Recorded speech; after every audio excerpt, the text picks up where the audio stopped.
Welcome to the Deep Dive, your shortcut to being truly well-informed. Today we're tackling a subject many have heard whispers about, but the full picture is often, well, murky. Exactly. We're doing a deep dive into the documented history between Donald Trump and Jeffrey Epstein. Uh-huh.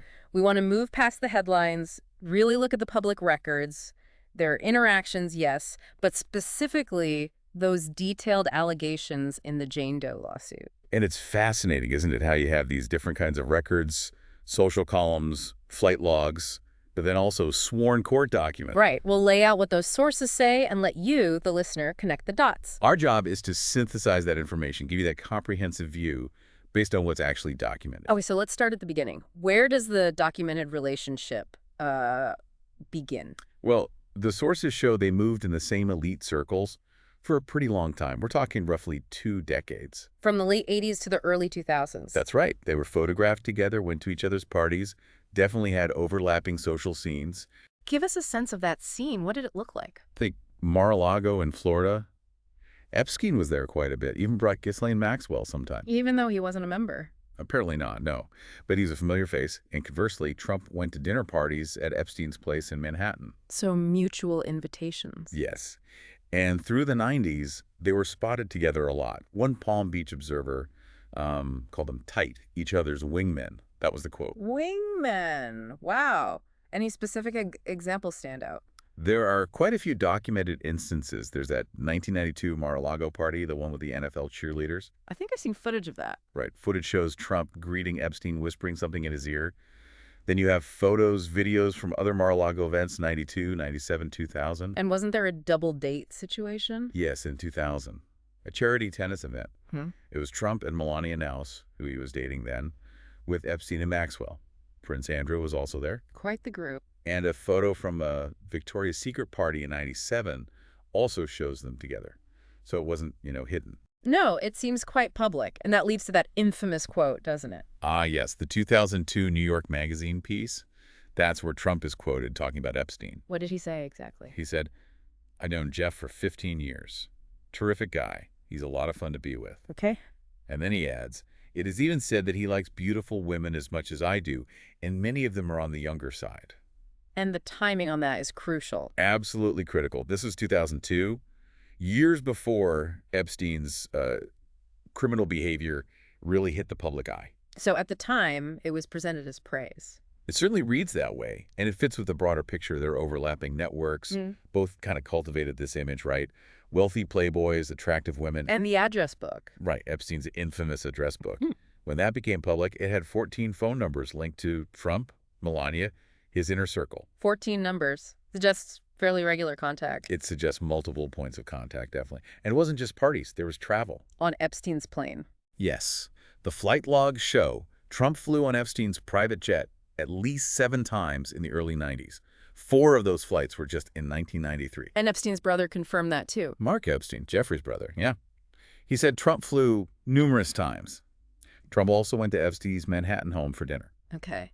And there was an anecdote from Roger Stone. Yes. Roger Stone told a story about being with Trump at Epstein's Palm Beach house. He described Trump seeing a pool full of young women. Okay. And Trump apparently quipped something like he assumed Epstein had let the neighborhood kids use the pool. An odd comment, especially looking back. It's certainly a documented anecdote that adds another layer to their interactions at the time. Okay, so that establishes the social connection, the travel, the public comments, but then things take a much darker turn when we look at the legal record. Yes, the Jane Doe lawsuit, filed in 2016. In New York's Southern District Court, this wasn't a criminal case, right? It was a civil complaint. Correct, a civil lawsuit.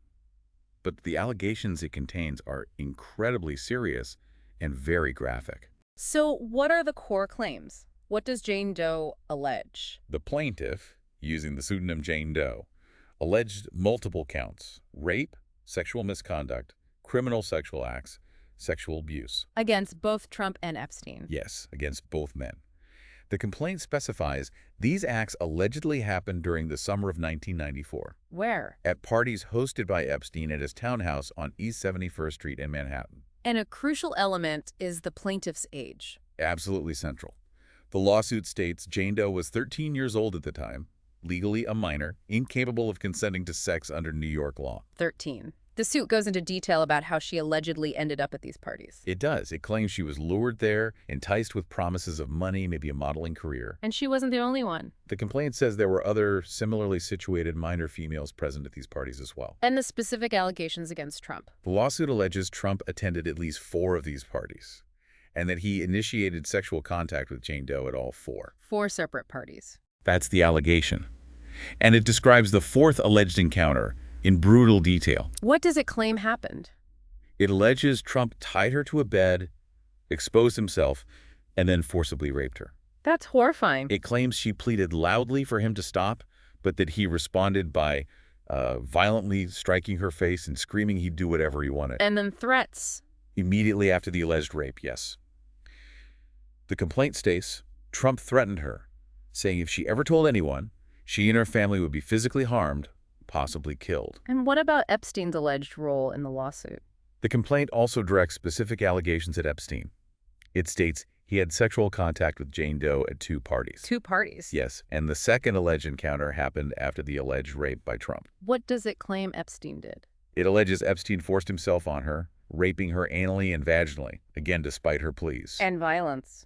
It claims he tried to strike her while screaming that he, not Trump, should have taken her virginity, and that he also repeated the threat's physical harm if she talked. These are incredibly disturbing claims. Does the lawsuit rely solely on Jane Doe's testimony? No, it includes declarations from 2 other witnesses identified as Tiffany Doe and Joan Doe. Okay, tell us about Tiffany Doe.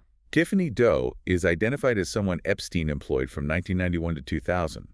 Her job, according to her declaration, was to recruit attractive adolescent women for his parties. So she worked for him. What did she claim to witness? She stated she personally saw Jane Doe being forced into sexual acts with both Trump and Epstein. And she addressed the age issue. Crucially, yes, Tiffany Doe's declaration states both men were told Jane Doe was 13 years old. Wow.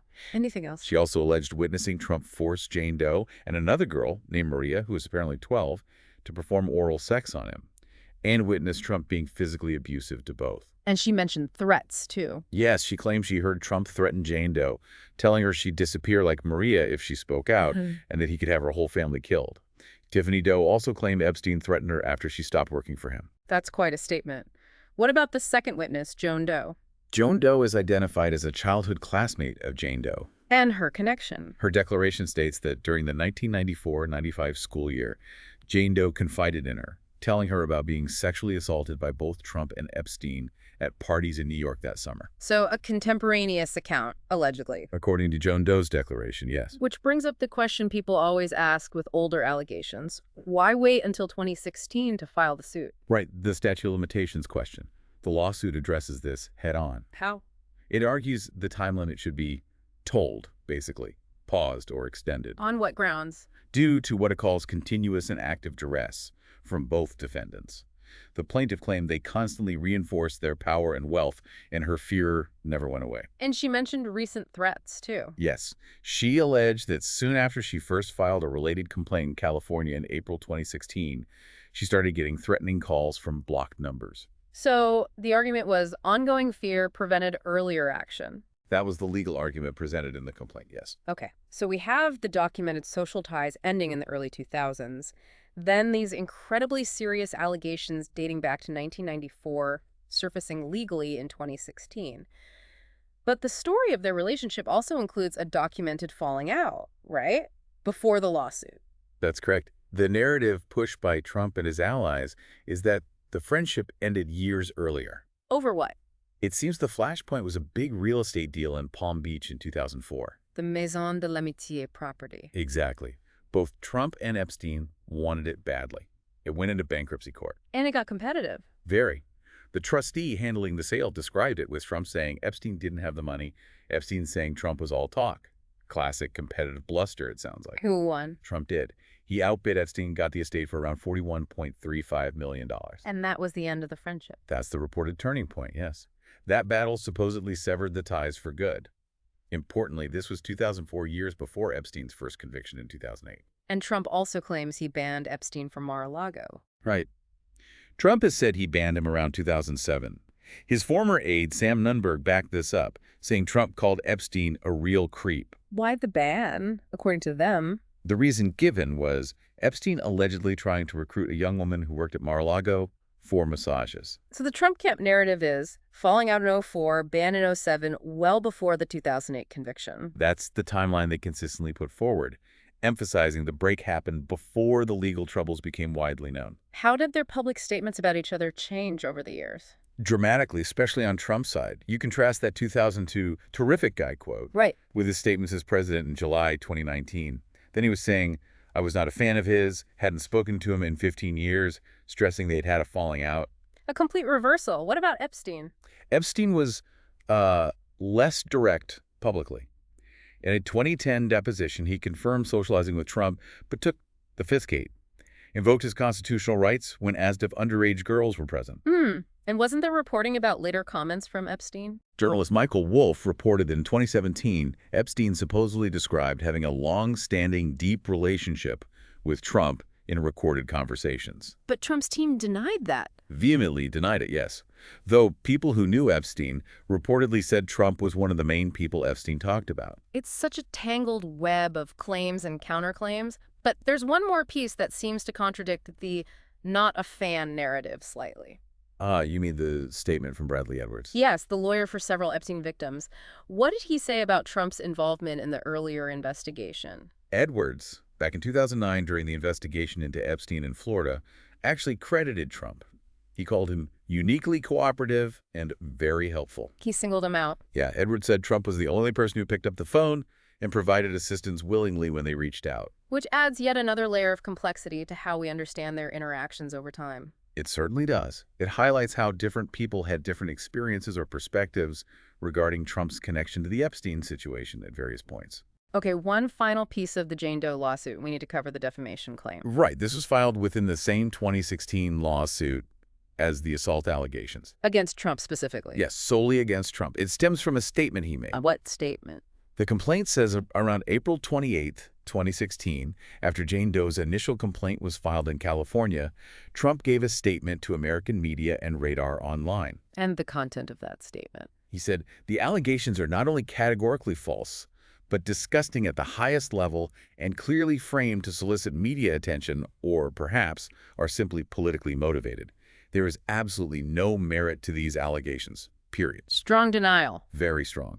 And the lawsuit claimed this published statement was false, that it was defamatory libelous, technically, since it was written. What harm did the plaintiff claim it caused? She alleged it exposed her to hatred, contempt, ridicule, damaged her reputation, caused shame, humiliation, injured feelings, standard language in defamation claims, but reflecting real alleged harm. And they alleged malice. Yes. The suits claimed the statement was published with malice, hatred, ill will, and a specific desire to injure her. That's a high bar legally, but it was part of the claim. So the lawsuit wasn't just about the alleged events of 1994, but also about the response to the allegations in 2016. Exactly. It added another legal dimension to the whole situation. Okay, so wrapping this up, we've gone through a lot.